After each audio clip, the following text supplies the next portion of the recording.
It has now been 2 full weeks since powerful storms ripped through Indiana, knocking out power for hundreds of thousands of people across the state.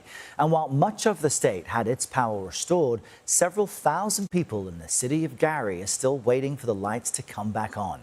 One resident described the toll it's taken on his partner, who is pregnant with twins. She just came home from the hospital actually today. She's been in and out back and forth since this happened, because it bothers her with her anxiety, depression, and what have you. And she also takes insulin, which her insulin has went bad and due to no power, you know what I mean? And yeah, and it's hard and stressful because we have to live here in the house in the dark, you know what I'm saying, basically. And there's no air. Indiana Governor Mike Braun has called for an investigation into NIPSCO. That's the local power utility.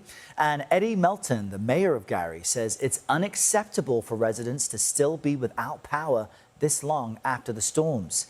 NIPSCO has defended its work, saying no outage is being overlooked and no customer will be left behind as we continue this restoration effort.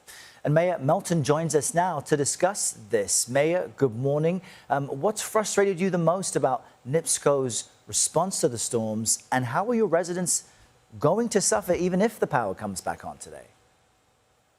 Yes, good morning. What frustrates me is to see my residents suffer as mayor of the city of Gary.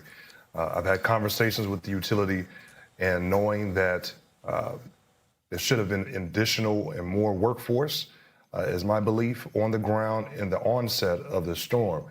As we walk through our shelter, we have 24-hour shelter. We've been providing meals throughout the entire city, funding and sponsoring food trucks and other restaurants to get resources across the city. And folks from around the nation has been very generous in supporting Gary, Indiana. So I'm very grateful and thankful. But right now we have a little bit under 3,000 customers that are still without power. And we started with 38,000 outages. So NIPSCO has said that power will be restored by the end of tonight, by midnight, and we're hoping that that will be completed before it gets too late. This was nothing but a severe storm that rolled through. It can be quite common in the summer. How have residents of your town, which is predominantly black, dealt with these outages so far? We heard from one man who's worried for his pregnant wife, but I'm sure that the expense and the emotional toll is quite high for so many people. Yeah. Well, there was nothing common about this storm. I want to be very upfront about that. 99-mile-an-hour wind hit Gary. Based off the governor's report, Gary was at the brunt of the highest speed of the wind. So hardening the infrastructure is something we have to look at in the future to ensure that our power lines and the power poles that hold these lines and the transmission lines can sustain wind of that speed in the future.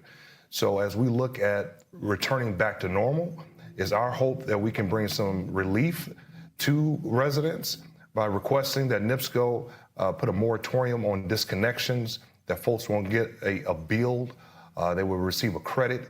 So these are the things that we're going to be asking for in the very near future to ensure that customers are on the way of recovery. That was my next question, because residents, any food they had will have spoiled by now. Folks may have other expenses. You say there are shelters trying to care for as many as possible. Why did NIPSCO take so long to get power restored? And do you accept the excuse? You did mention that this storm actually was not typical and not something you experienced. Well, I'm not in a position to accept any of the excuses, because when you see people suffering and you can't personally do anything about it, it just grieves my heart. I just thank God that many lives were saved, especially in the middle of the storm. Our police and our fire department immediately rushed on scenes of pulling people from their homes, from the cars during this time frame. So I'm grateful for that. I'm hopeful that we will be able to do an after action with NIPSCO and figure out how can we prevent this from happening in the city of Gary? What can they do to improve our infrastructure as ratepayers to make sure that we can stay above board and not have to endure sustained outages like today? Mayor Eddie Melton, I appreciate you joining us. We wish you the best of luck in the recovery out of this, and an open invitation to come back anytime and update us on how your city is doing. Thanks for being with us today. Thank you.